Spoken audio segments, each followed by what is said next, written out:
If there's only one narrow way and there's two bulls fighting which one is going to win, somebody's going to give up. And the truth of the matter is, if you want to be blessed, if you want to get to the other side, you better give up. Because God has the power to take you across the river to your purpose and your destiny. You can't do it by yourself. You try. As Kenyanas, just try. No man here can do it by yourself. You cannot. We have lived life. I've tried, ladies and gentlemen. Most of you have tried life and you can't handle it. Yeah.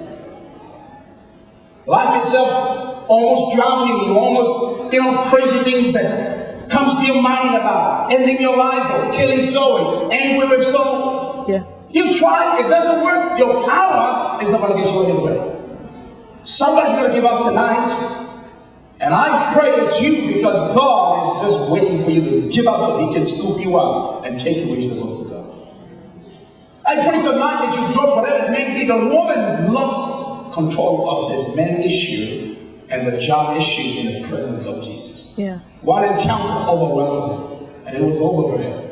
And you know what's funny? You can tell there was a radical transformation. The next thing, in the next day, the same encounter, she was a changed woman. She started talking to people about Jesus. A woman that was bowled down by problem suddenly became a deliverer of a village.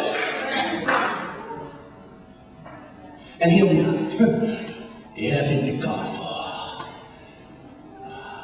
1 year now. You're still in our Bible study. You haven't done anything good for anyone.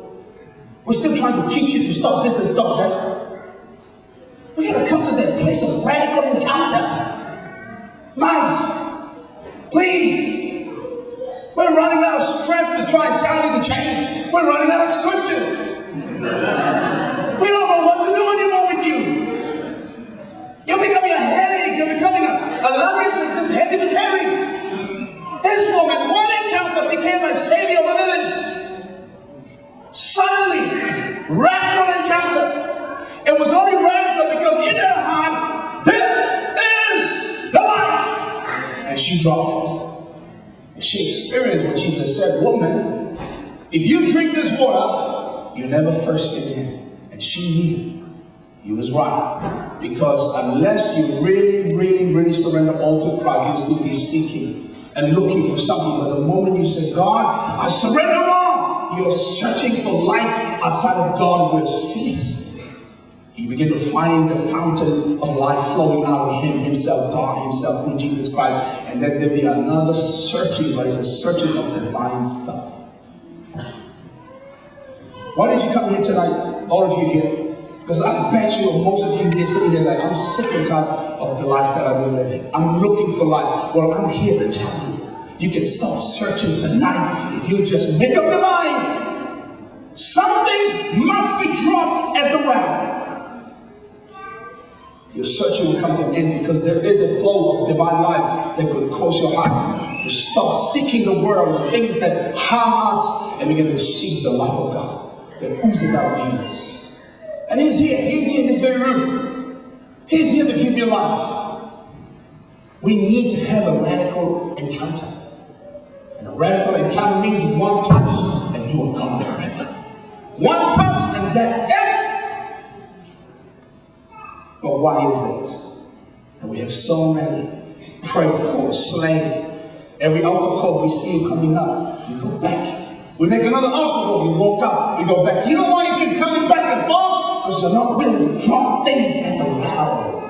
You gotta lose some stuff in the presence of Christ. It's a hard thing. God knows your heart. You don't have to lose your hair and tell everybody to change it. You don't have to change your way you dress. It's a hard thing because your heart has been anchored so much in so many things in this life. Plug it out and drop it in the feet of Christ so that He can fill those voids, those emptiness. It's up to you. It's not about Jesus. The woman at the well knew that this is life, and she knew exactly what to do to appropriate that flow of life. Is I'm going to forget the man. I'm going to forget about the water jar and just drink. And she did. You know what? Can I say this in closing? Say this in closing. If we could all do that tonight, I would see a whole lot of you start to move on with your life. This evening services is just packed with people who just repeatedly bring themselves every Sunday evening. And I'm thinking, when are they going to move on to maybe a midday service? Why don't you move on from evening service Sunday to a Bible study? Why don't you move on to a morning service? We're going to move on. Yeah. You know why we're still here in the evening service, getting touched with the same thing and no movement internally? Because some of us, even though we can't see, but God sees, you're still holding on to some stuff. You're still holding on. And it's only going to harm you, and it's only going to slow you down from finding your purpose. This woman walked into Christ and walked out with destiny and purpose and focus. She looked at a village that is dying, and she went and started telling them about Christ. You know what the Bible said at the end? So many turned because of the woman's testimony, and eventually because of her testimony, everybody was so hungry for Christ, they had to back the woman. We got to hear from the man himself. You're sitting here, you're telling me, and I know in your heart, you're thinking of your friends around you, your family members that are dying around you, and here you are still refusing to change. Who is going to go home and witness to them? You! Do something with your life so that you have some power to testify. No one else is going to go to your village. God brought you to himself to send you back to your own village. Village by means, when I say that, when I say back to the town of where your grandfather comes from, it's your immediate environment, the people you hang out with, your school friends, people at work, your friends, your brothers, sisters, your mom and dad at home. They're all dying around you, and you're playing church.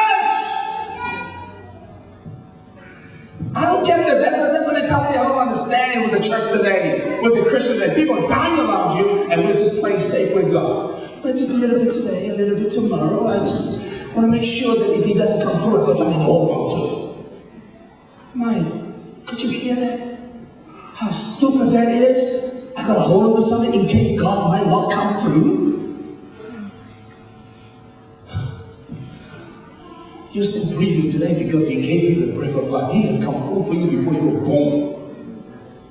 And you're still testing him.